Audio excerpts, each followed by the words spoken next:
এবার রাজ্য রাজনীতিতে বড় চমক। বাম সরকারের প্রয়াত স্ত্রী ক্ষিতি গোস্বামীর মেয়ে কস্তুরী গোস্বামী যোগ দিলেন বিজেপিতে। বিরোধী দলনেতা শুভেন্দু অধিকারী এবং বিজেপি নেতা সৌমিক ভট্টাচার্যের হাত ধরে গেরুয়া শিবিরে নাম লেখান তিনি।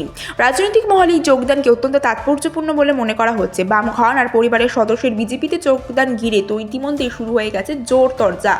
অন্যদিকে বিজেপিতে যোগ দিয়েছেন প্রাক্তন এনএসজি কর্তা দীপাঞ্জন চক্রবর্তী। নিরাপত্তা ক্ষেত্রে গুরুত্বপূর্ণ পদে থাকা এই প্রাক্তন আধিকারিকের রাজনৈতিক ময়দানে আগমন নজর কেড়েছে।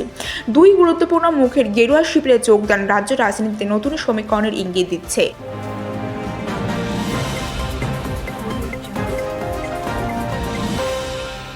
অসম রাজনীতিতে বড়সড় ধাক্কা কংগ্রেসের। ফোন করেছিলেন খোদ রাহুল গান্ধী, প্রায় 15 মিনিট কথা বললেও দলত্যাগ রোখা গেল না। অবশেষে বিজেপিতে যোগ দিচ্ছেন অসম কংগ্রেসের প্রাক্তন সভাপতি ভূপেন বোরা। অসমের মুখ্যমন্ত্রী হিমন্ত বিশ্ব শর্মা দাবি করেছেন আগামী 22 ফেব্রুয়ারি বিজেপিতে নাম লেখাবেন ভূপেন। তাকে কংগ্রেসের শেষ জনপ্রিয় হিন্দু নেতা বলে মন্তব্য করেছেন তিনি। 2021 থেকে 2025 প্রদেশ কংগ্রেস সভাপতির দায়িত্বে ছিলেন ভূপেন বোরা।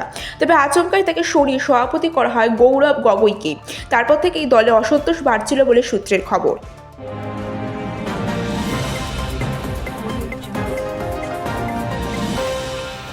বাংলায় 26 লড়াইয়ের আগে বড় প্রস্তুতি বিজেপির। মার্চের শেষে ব্রিগেডে জনসভা করবেন প্রধানমন্ত্রী নরেন্দ্র মোদী। তার আগে রাজ্য জুড়ে শুরু হচ্ছে বিজেপির পরিবর্তন রথযাত্রা। বিজেপির সল্টলেক কার্যালয় থেকে সূচি ঘোষণা করে রাজ্য সভাপতি সৌমিক ভট্টাচার্য। জানানো হয়েছে গোটা বাংলায় মোট 9টি রথযাত্রা হবে। 1 মার্চ থেকে শুরু হবে কোচবিহার, কৃষ্ণনগর, দক্ষিণ গড়বেতা, রায়দিঘি এবং কুলটি থেকে। 2 মার্চ শুরু ইসলামপুর, সন্দেশখালী, হাসনাবাদ এবং আমতা থেকে।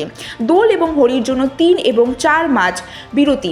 এরপর 5 থেকে 10 মার্চ পর্যন্ত জোর কদমে প্রচার উদ্বোধনে থাকতে পারেন কেন্দ্রীয় সভাপতি জেপি নাড্ডা, স্বরাষ্ট্রমন্ত্রী অমিত শাহ, প্রতিরক্ষামন্ত্রী রাজনাথ সিং সহ একাধিক শীর্ষ নেতা।